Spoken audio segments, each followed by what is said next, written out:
법무부 장관님 나오시죠?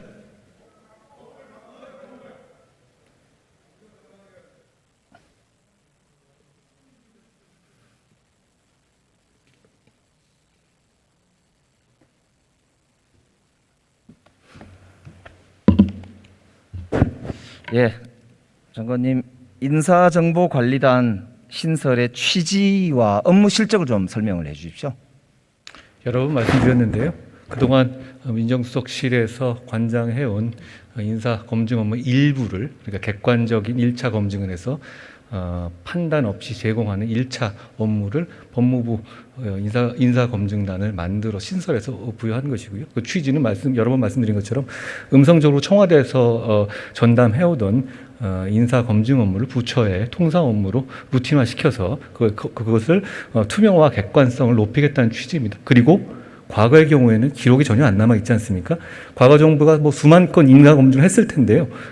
그때 그 기록이 하나도 안 남아 있을 겁니다. 그런데 이제부터는 저희가 이 연속성 있는 부처의 업무가 되기 때문에 인사검증 관련한 자료가 보존되게 되는 그 큰 변화라고 생각합니다. 업무 실적 누구를 하셨는지 그걸 얘기할 수는 없습니다. 대표적인 걸 몇 개 말씀해 주시죠. 네, 그거 중요한 대통령이 임명한 주요 공직에 대해서 1차적인 검증을 하는 것이고요.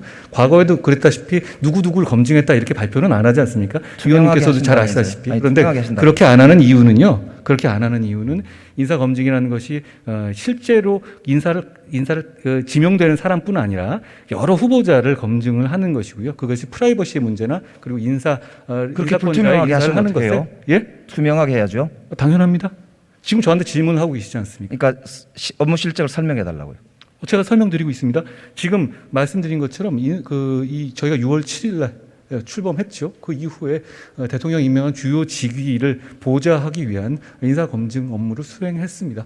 그리고 그것이 객관적으로 자료가 남아 있고 제가 뭐 거기에 대해서 나와서 답변 드리고 송홍열 후보자 검증하셨나요? 특정인을 누구를 검증했는지 여부를 제가 여기서 밝히는 건 부적절합니다.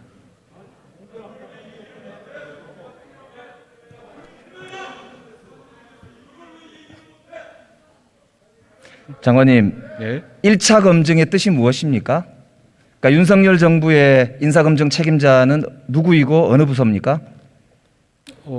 최종적으로 보면 인사 검증을 해서 그 자료를 가지고 인사를 하는 것은 당연히 대통령실입니다. 저는 거기에 대해서 대통령실이 어디입니까? 대통령실이 어디라는 말씀은 무슨 말씀이시죠? 그 부서가 있을 거 아닙니까? 공직기강 비서관실 겁니다. 민정수석실이 옛날에 있었던 거 말이죠. 지금 수석만 없어졌지 거기서 하는군요.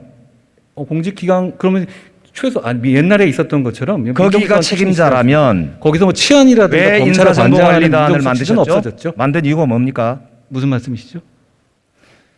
윤석열 정부의 인사검증 책임자가 공직기강 비서관이라고 말씀하시는데 그렇다면 인사정보관리단의 설립 필요성이 뭐냐고요? 지금 민정수석실에서 밀실에서만 관장하던 내용을 부처의 루틴 업무를 뽑아서 저희가 지금 1차적인 것을 의견을 달지 않고 객관적인 자료를 해서 제공하는 것이니까요. 분산과 견제의 효과가 분명히 있는 것이죠. 객관적인 자료만 모은다는 것은 대서소 비슷한 건가요? 언론에 검색하면 나오는 거 좀 하는 겁니까? 뭘 하는 겁니까? 취지가 아니고요. 저 위원님께서도 민정비서를 해보셨으니까 잘 아시겠지만 기본적으로 인사검증의 그 로데이터들은 이제 있죠. 몇백 가지 해보지 않습니까? 그것을 법적으로 이게 문제되는 사안인지 여부인지 판단하는 그런 것은 1차적인 검증 자료입니다. 그러니까 이런 이슈가 있고 이런 이슈가 있고 이런 이슈에 대해서 이런 문제가 있다라는 정도의 객관적 자료를 제공한다는 말씀이지. 예를 들어서 언론 자료에서 언론조례 보도 자료라든가 언론에는 보도 근거를 그냥 로데이터로 제공한다 이런 뜻은 아니죠. 그러면 인사검증이라는 게 투명성도 기하고 제대로 객관성을 기하려면 기준이 있을 거 아닙니까? 문재인 정부는 7대 기준이 있었습니다. 검증은 문제 있는 걸 걸러내는 거니까요. 기준이 무엇입니까? 그 인사검증의 7대 기준이라는 건 인사를 임명할 때 기준이죠. 무슨 말씀이냐면 7대 기준에 어긋나니까 이걸 하면 안 된다는 의견을 제가 내지는 않습니다. 그것을 7대 기준에 어긋나니까 임명을 안 하는 것. 그것은 이제 임명권자의 문제 아니겠습니까?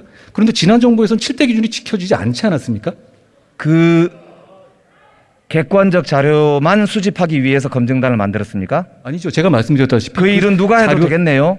아닙니다. 자료를 수집해서 그것이 법적으로 문제가 되고 과거 연립해서 이런 이슈가 있었다는 것은 그건 굉장히 전문적인 영역입니다. 민정수석실에서는 그런 기능을 안 했었습니까? 그런 기능을 했었습니다. 지금 공직기강은 그거 안 합니까? 지금 공직기강은 저희가 보낸 자료를 기초로 합니다. 아, 딴 건 안 합니까?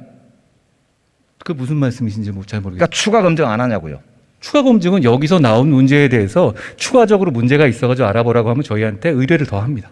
그러니까 지금 말씀을 들어보면 객관적 자료만 한다는데 그런 대서방식의 업무만 하기 위해서 직원 20명을 가지고 이 난리를 쳤단 말입니까? 그게 대서방은 아니고요. 대서방은 아니고 제가 오히려 역으로 말씀드리고 싶은 거는 그 정도의 객관적 투명한 업무를 하는데 이렇게까지 반대하시는 이미 출범이 2달이 지난 데까지 이렇게까지 반대하시는 이유를 저는 이해하기 어렵습니다. 시간이 다 돼서 제가 다음에 위원님 한 가지만 제가 아까 총리님 대신해서 말씀을 드리면요. 인수 잘 아시겠지만 대통령직 인수위원회 법은 인수위원회의 조직을 대통령 출범 이후에 한 달 동안 유지할 수 있게 규정하고 있습니다. 6조에. 그러니까 아까 말씀드린 것처럼 저희 단이 출범하기 이전의 검증 조직은 인수위에 있었던 검증 조직이 유지되었던 것으로 저는 알고 있습니다.